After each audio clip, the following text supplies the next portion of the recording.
Welcome to today's crochet tutorial where we shall show you how to create a stunning flower embellished with pearls.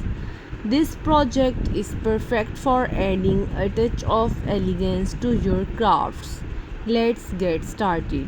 Materials needed: crochet hook, yarn, pearls, sewing needle, scissors. Step number 1: starting the flower.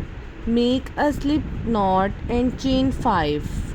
Slip stitch into the first chain to form a ring.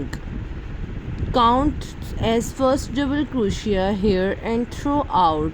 Then work 11 double crochets into the ring. Slip stitch into the top of the beginning chain 3 to join. You should have 12 stitches in total. Step number 2: petal formation.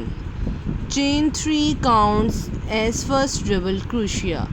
Skip 1 stitch, work 2 double crochets into the next stitch. Repeat around, slip stitch into the top of the beginning chain 3 to join.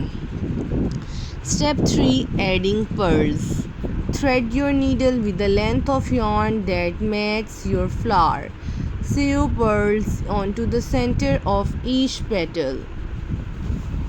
Conclusion: congratulations, we have completed your beautiful crochet flower with pearls. Feel free to experiment with different yarn, colors and pearl sizes to create new unique variations. Don't forget to like and subscribe for more crochet tutorials like this one. Happy crocheting!